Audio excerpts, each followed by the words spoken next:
Assalamualaikum Republik Santuy, berjumpa lagi kita di episode kali ini. Nah, ini kita udah pakai atribut. Seperti biasa, ini hanya simbolis aja karena kita mau coba ngebandingin atau ngomongin sesuatu yang general tentang aplikasi ojol, tentang aplikasi kurir online gitu ya. Jadi kan kemarin-kemarin kita sering merekomendasikan kalau misalkan akun sepi di Bogor. Ini perbandingannya kita Jabodetabek ya. Kalau luar Jabodetabek kita kurang tahu nih area-area dan spotnya. Nah, kalau misalkan di Bogor sepi bang, sehari cuma 2, sehari cuma 3, harganya 10.000, habis waktu, habis tenaga, habis semuanya, udah pokoknya repot.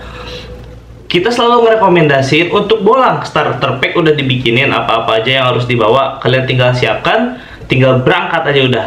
Nah, jadi di episode kali ini kita akan sedikit membandingkan. Kemarin kita udah screenshot kan, gitu kan. Kemarin kita udah buatkan perbandingan video. Nih di sini nanti kita unjukin video kali ya.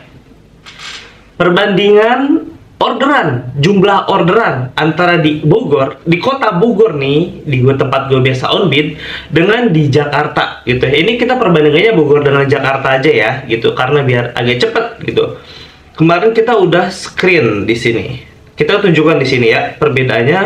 Makanya gue sering banget ngerekomendasiin kalian untuk bolang gitu. Kita lihat yang Bogor dulu aja kali ya. Nah, ini yang Bogor. Lagi boleh dilihat, ini kita screen selama sekitar kurang lebih 10 detikan. Ini ada jauh satu orderan, nggak ada yang nyocol di Babakan Madang, Sentul. Satu aja udah nggak ada bertambah, nggak ada bahkan yang hilang totet-totet pun nggak ada gitu. Satu aja. Oh, tapi kan itu jamnya pagi bang. Oke, kita lihat yang siang. Nih, kita lihat yang siang. Ini ada jamnya ya di sini. Jam 12.44, jam habis jam istirahat. Ini biasanya rame banget. Di kota-kota manapun biasanya rame lah, cukup rame gitu jam-jam sibuk. Nggak ada sama sekali yang muncul. Ini kita pure bener-bener langsung kita tes gitu. Sekarang kita lihat yang Jakarta kali ya. Ini, nah. Ini kita waktu on bid di Jaksel. Ordernya lumayan rame. Kalian bisa tinggal milih mau kemana aja. Ini tuh nggak rame sih kalau segini kalau untuk Jakarta. Tapi perbandingan dengan yang tadi, jika dibandingkan dengan Bogor, jauh. Oke, itu Jaksel. Nih kita ke tengah. Ini di Menteng kalau nggak salah. Boleh dilihat tuh. Ada gantung banyak banget orderan. Jadi nggak mungkin kalian kalau misalkan nggak dapat satu pun kalau di Jakarta, agak susah karena ini banyak argo-argo cere, nggak secepat hilang kalau di kota Bogor gitu. Kalau di kota Bogor, argo cere, argo 8.000, 9.000, 10.000 aja kalian harus ngadu dulu gitu. Kalau di Jakarta ya seperti itu tadi.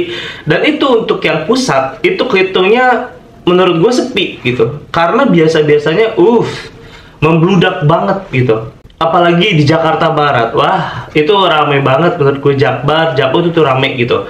Sepengalaman gue, kalau misalkan di Jakarta, itu urutannya tuh jadi yang paling sepi menurut gue Jaktim, Jakarta Timur, terus baru ke selatan, ke pusat, utara, barat.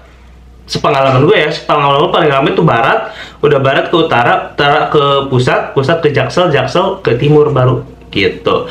Sepengalaman gue ini bisa jadi berbeda-beda ya. Ntar ada yang komen nih, lah kocak ngebandinginnya pakai Lalamove gitu kan, pakai Grab dong, Gojek dong, Shopee dong gitu kan.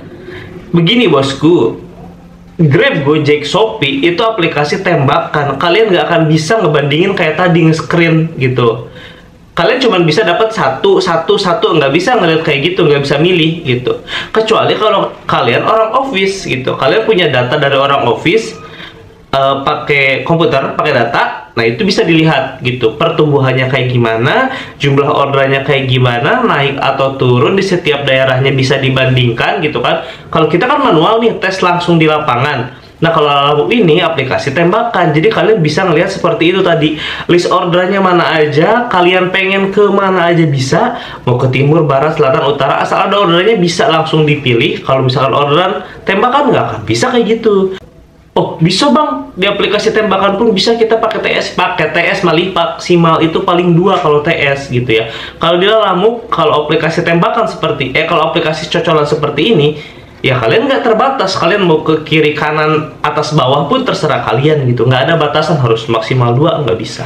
Jadi begitu kira-kira kurang lebih perbandingannya antara Bogor dengan Jakarta gitu ya. Kalau untuk pinggiran-pinggiran menyesuaikan Depok, Tangerang, BSD, Bekasi itu menyesuaikan gitu ya. Cuman ini perbandingan Bogor dengan Jakarta dan Jabodetabek. Kalau untuk luar Jawa, apalagi luar Jabodetabek, nah itu kita nggak tahu data-datanya seperti apa. Kalian bisa install sendiri aja Lalamove kalau misalkan mau lihat perbandingan orderan dari kota satu atau kota lain gitu.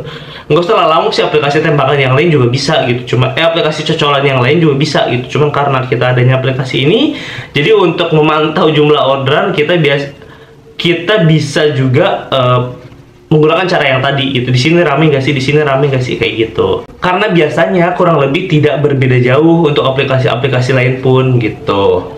Kecuali mungkin kalian dominan main di food atau main di penumpang juga bisa sedikit berbeda sih kalau itu. Karena kan kalau penumpang dan food ini sebenarnya bisa diopangin juga bisa gitu. Ya kalian tinggal cari spot aja yang ramai. Kalau misalkan penumpang ya tinggal aja taruh di stasiun, nungguin di stasiun gitu kan, atau nungguin di halte-halte begitu, itu bisa. Atau di sekolah-sekolah bisa. Kalau kalian main food ya udah tongkrongin aja depan restonya juga bisa gitu, jadi opang resto begitu. Nah itu aja guys, jadi di episode ini kita sedikit membandingkan, makanya gue sering merekomendasikan untuk kalian yang aneh parah, sehari cuma dapat 1, sehari cuma dapat 2, bang gue aplikasi Lalamove kalah nyocol mulu. Abis ini kita bikinin tips dan tutorial supaya kalian nggak kalah nyocol. Kemungkinan besar ya, nggak pasti walaupun. Terus tips-tipsnya apa aja yang bisa digunakan atau mungkin yang kalian bisa perbaiki, kita bikinin di video kali ini. Ini juga salah satu contoh kenapa kalau misalkan kalian Lalamove, bang gue di Bogor kalah nyocol mulu nih Lalamove gitu kan, susah banget menangnya, kalah lelang mulu nih. Coba aja kalian ke Jakarta itu serok-serokin tuh argo-argo yang nyisa gitu. Walaupun ya kadang-kadang kalau argo gede nggak mungkin kelihatan kayak gitu sih. Kalau untuk sekarang ya, kalau untuk dulu-dulu tuh masih bisa gitu. Kalian nyortir yang gede-gede tuh masih bisa banget. Kalau untuk sekarang kan jumlah drivernya bertambah. Mau driver murni cuma main Lalamove, mau driver yang akun ganda campuran seperti kita main banyak aplikasi, ya itu persaingan semakin ketat. Pokoknya argo yang di atas 30, argo di atas 40, argo di atas 50 apalagi itu harus standby gitu. Jadi kuat-kuatan akun, cepet-cepetan juga gitu. Itu aja sedikit gambaran untuk perbedaan jumlah orderan. Semoga bisa sedikit menambah apa gua, untuk yang masih ragu gitu, misalkan apa gua ngebolang ya tapi takut jumlah orderannya masih sama aja kayak di Bogor gitu. Itu perbedaannya kayak tadi. Nggak usah takut, nggak usah ragu, yang penting coba aja dulu, bismillah. Kalau misalkan dalam seminggu kalian coba ya seminggu dulu. Kalau kalian lihat ordernya sama-sama aja nggak bisa dicocok, kalah-kalah juga, ya udah tinggal ikhtiar cari jalan lain. Itu aja. Kalau misalkan ada pertanyaan atau tambahan boleh banget di komen di kolom komentar. Nah, seperti biasa kita akan berdiskusi secara santuy, atau kalau buat kalian yang mau bertanya atau curhat khusus boleh banget ke IG kalau misalkan kalian malu di @faridmaulana gitu ya. Itu aja di episode kali ini, sampai ketemu di episode selanjutnya. Wassalamualaikum warahmatullahi wabarakatuh.